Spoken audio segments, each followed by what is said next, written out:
First, our ongoing campaign against unfair fines issued in supermarket car parks. And once again, the focus is squarely on Australian national car parks. Here's Nick Etchells. Why you take me? I'm just doing a story about... Why you take me? Don't touch. Hey, don't touch me. It's the car parking company that writes its own rules. Let go. I'll kill you off. Let go. They've threatened, screamed and scammed all the way to the bank. This sign says 2 hours free parking. Most of the people, they are confused with the things. You know, when they say the 2 hours free, all right?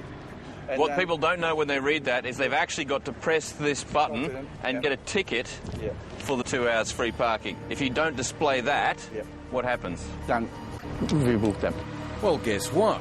ANCP, that's Australian National Car Parks, is at it again. Australian National Car Parks, stop bullying us and stop sending us these letters. Only this time they've taken the scam a step further, straight up inventing fictional parking offences, but finding real people real money. I put a receipt on my dash, then I went off, and 18 months later I received this letter saying that I owed them $173. Lisa Hobbs went to the Berkeley Square shopping centre in Melbourne, but unlike many drivers, she wasn't tricked by the 2 hour free parking signs. Yes, I definitely put the ticket on my dash. Now, Lisa and her husband Michael keep getting demands from ANCP to pay $173 or have a black mark put against their name. Yes, I got Lisa's backing me. We're both going to all the way in this. We're going to fight this till the end. I'm Pat and this is my car, and it's never been to Preston. With Pat Wakefield, ANCP has gone one better.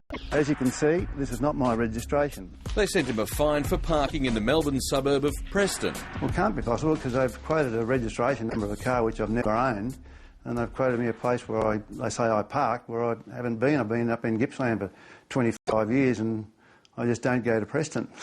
That's right. He's got an $88 fine for parking in a place he doesn't know, in a car he doesn't own, in a suburb he hasn't been to. I was probably working in a paddock somewhere.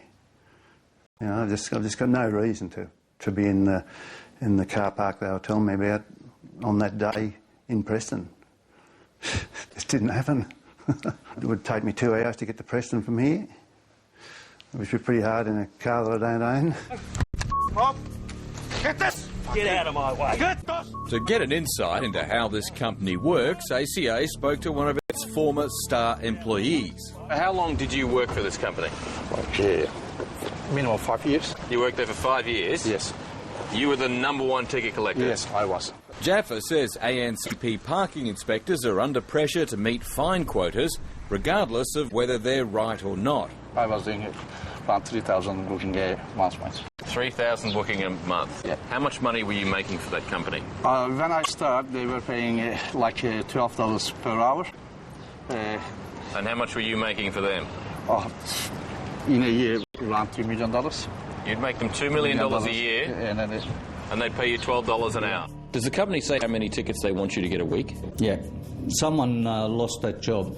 For not booking enough people? Yeah. So you're worried about it? Of course, because I have to feed my family. I have to earn some money. Yalin worked for ANCP and did not want to be identified.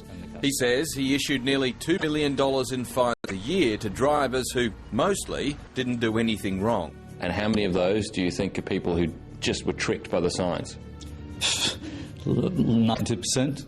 People get these demands stuck on their car windscreens. I think a lot of people think that they're fines, and be careful, they are not fines. Nicole Rich from the Consumer Action Law Centre explains that ANCP's demands may look, sound and smell like fines, but legally they're not. A lot of people are worried about these threats that they're getting, that if they don't pay this demand from the car park, that it will go on their credit report. But our legal view is that these demands can't go on people's credit reports. Don't hit me! Don't you hit me. That's assault. Hey! That's assault. I won't be paying, no. I will go if you get out of my way. This. Look, Violet! Let go. Australian National Car Parks. We're not paying.